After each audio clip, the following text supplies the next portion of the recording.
is the brand new film in the DC universe ran by James Gunn. The film is directed by Craig Gillespie, whose last three films was Dumb Money, Cruella, and I, Tanya. This film stars Millie Alcock as Kara Zor-El, aka Supergirl. She is back with her dog Crypto after the events of Superman 2025 and is drunk, not really doing much, helping out the planet, and is avoiding going to Earth to help out her cousin of Clark, aka Superman. But she gets brought into action after a young girl meets her, Ruthie, played by Eve Ridley, who's after revenge for a guy named Krem, played by Matthias Schulnartz, who slaughtered her entire family for sport. And after, also they meet Krem, injures Crypto, and Supergirl needs to find the cure that can save Crypto's life. So her and Ruthie go on a mission to try to find Krem, not just for revenge, but also to save Crypto. David Cornsweet also returns as Superman, and Jason Momoa is also in the film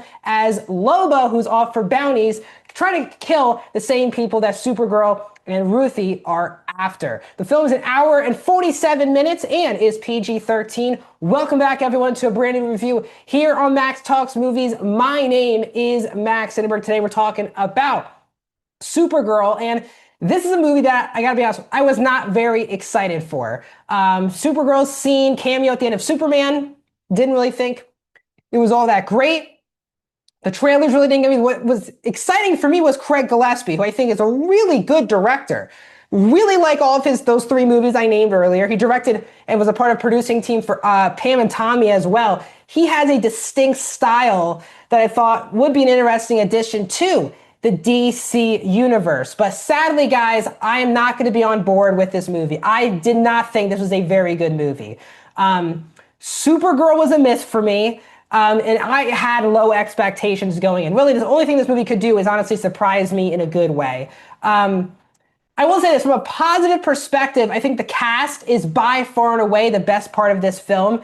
Millie Alcock is Kara Zor-El, aka Supergirl. She is very good in the movie, extremely well cast, and I can't really imagine another person in this universe playing her because she is really good here. At times she can play the comedy well, but there are moments in this movie that she has to get very serious and sad after reflecting on what happened on Krypton, and she does a very good job of that. She is very well cast.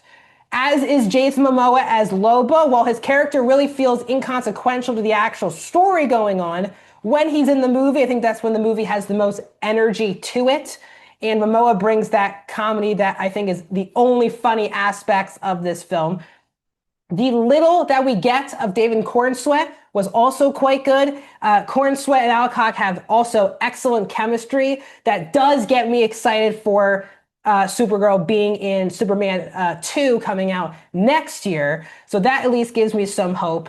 The action scenes I think are fine. My favorite aspect of the movie are all of the flashback scenes to Kara on Krypton and her whole backstory on how she gets to where we are is very good and is easily the best aspect of this film, where we're learning about her on Krypton and all of those things. But for me, this just was a miss, all from a story, script, and honestly from a directing perspective. The reason why I was excited, because Craig Gillespie has a very distinct style. His movies and shows move at such a great pace to them. And he tackles serious things, obviously very much serious in I, Tanya. He mixes dark comedy in as well in a lot of his movies. So I was excited for him, but you would not know Craig Gillespie directed this movie. This very much feels like a poor's man James Gunn movie. This film feels like a James Gunn movie. The sets, the needle drops, the pop songs, but it doesn't really have that emotional depth or comedy at all compared to other James Gunn movies. And this is what I was really nervous about going into a James Gunn-led DC universe. Would everything just feel like a James Gunn movie if he was behind the camera or not? And it felt like, and this obviously could not be true, but it just felt like the goal for Craig Gillespie was to direct a movie that he feels James Gunn would direct. It just didn't really feel like a Craig Gillespie movie at all, which is really sad because he's a really good director who probably could have been a good choice for this movie, but the action is like average at best. There really isn't that much to laugh at during the film. The comedy, for the most part, like 95% of the time, is a miss. And again, it feels like he's trying to make a James Gunn movie instead of making his own film that has its own distinct feeling. And this does make me the most nervous moving forward with DC. And from a plot level, it just feels very boring. I was really bored throughout this entire film. This movie thinks it has a lot more energy than it actually does. Sometimes I get kind of interested and invested in things that are happening. Then out of nowhere, there's like a needle drop into pop songs and it completely pulls me out of the film. Ruthie is a character I really did not care about at all. This is a character who stands around and is just questioning things left and right, even though she's doing nothing to help anyone involved. She actually became quite annoying as the movie went on. I feel bad for Eve Ridley because this is all about the script. Couldn't care less about her. Krem is one of the worst villains, most boring villains I've seen in a comic book movie. Could be one of the worst in the last decade. This is a extremely one-note, weird-looking, boring villain who adds absolutely nothing to the movie.